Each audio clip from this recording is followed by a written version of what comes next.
আল্লাহর বন্ধু চিনেন কে?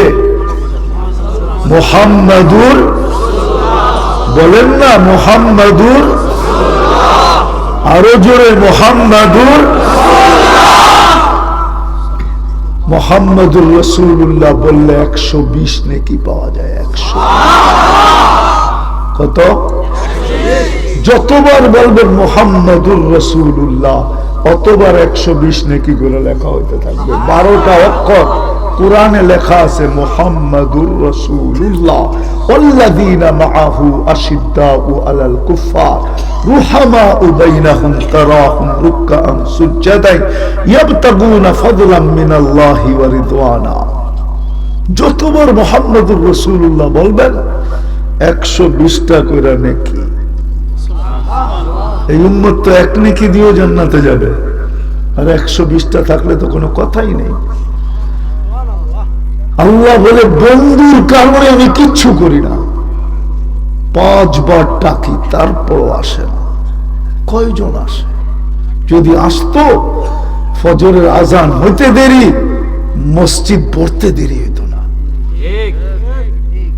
হাটালা হাটেই জায়নামাজ বিছায়া দিত, বাজারওয়ালা বাজারেই বিছায়া দিত, অফিসওয়ালা অফিসেই দাঁড়ায় যেত, আদালতওয়ালা আদালতেই দাঁড়ায় যেত, মেইলওয়ালা মেইলেই দাঁড়ায় যেত, ফ্যাক্টরিওয়ালা ফ্যাক্টরিতেই দাঁড়ায় যেত, রোডওয়ালা রোডেই গাড়ি থামায়া দিত, ঘাটওয়ালা ঘাটেই জায়নামাজ বিছায়া দিত, ঘরওয়ালা ঘরের ভিতরে, বাড়িওয়ালা বাড়িতে, ক্ষেতওয়ালা খেতে, খামারওয়ালা খামারই জায়নামাজ নিয়ে দাঁড়ায় যেত।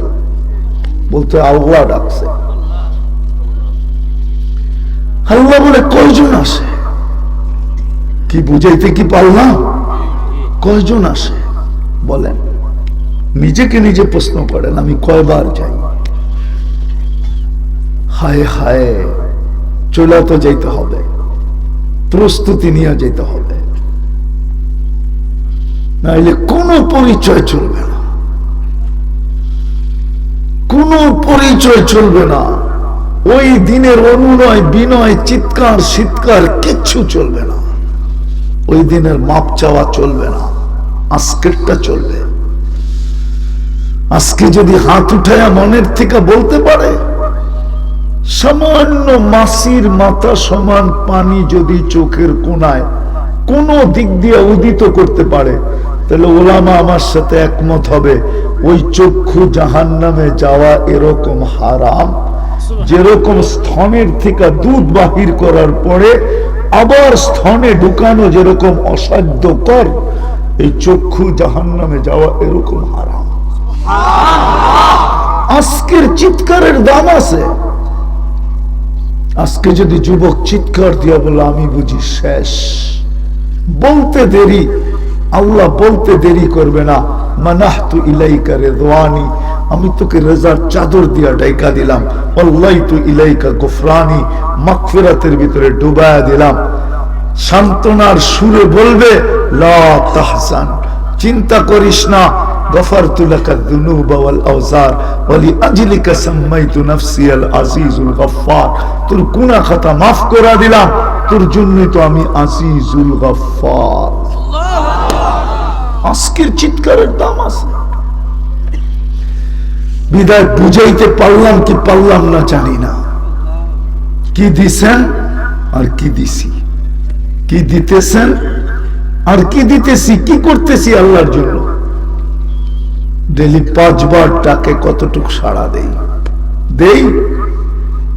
কি বলেন? এটারে জিজ্ঞাসা করেন কি বলে।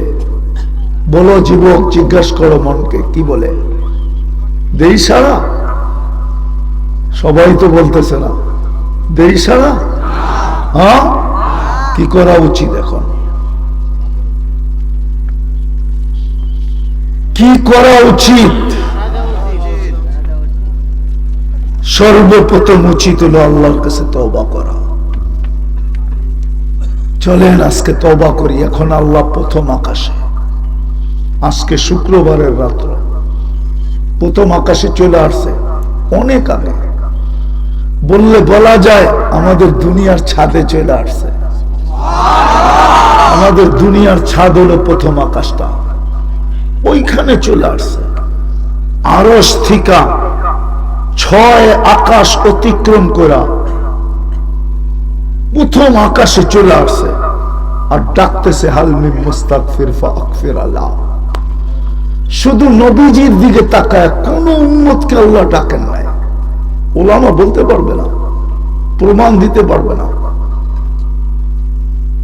কোন উম্মতে ডাকে নাই, লুকোচুরিও খেলে নাই।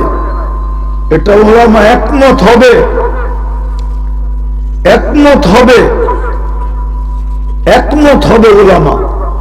অন্য উম্মত গুনাহ করতে দেরি, দরজায় লেখা উঠতে দেরি করে নাই। একদিক দিয়ে গুনাহ শেষ, আরেক দিক দিয়ে দরজায় উঠে গেছে কি গুনাহ করছে, দুনিয়া জেনে ফেলতো। এই উম্মতকে গুনাহ কাউকে জানতে দেন না, কোন উম্মতকে ডাকেন না, এই উম্মতকে ডাকতেছে না। কি পারবেন তওবা করতে? কে কে পারবেন মনের থেকে দেখি, যে মনের থেকে তওবা করতে? 2 হাত উঠায়, 1 হাত না। তাইলে আল্লাহকে এখন বলে দেন, আল্লাহ অতীত থেকে তওবা করলাম, পাক্কা অতীত থেকে তওবা করলাম, আমাদের তওবা কবুল করেন। মনের থেকে বলি, যুবক মনের থেকে বলো, নামাও, কাল সকালে সূর্য উঠতে দেখবে কে জানে। আজকের থেকে কমসে কম অঙ্গীকার করি যে আজকের থেকে আর কোনদিন নামাজ ছাড়বো না। কে কে রাজি? পাক্কা ওয়াদা? বিলকুল। আল্লাহ কবুল করো। নামাজ শুধু নামাজ না, 1-এর ভিতরে 100। এই জন্য তো বলছে ইদা সালুহা সালুহা সাইরুল আমাল, সালুহা সালুহা সাইরুল আমাল। নামাজ ওকে তো জীবন ওকে, নামাজ কমপ্লিট, জীবন কমপ্লিট। আর কিচ্ছু ধরা দেখবে না, নামাজ ওকে দেখবে, সবার উপরের ফাইলটা থাকবে নামাজের।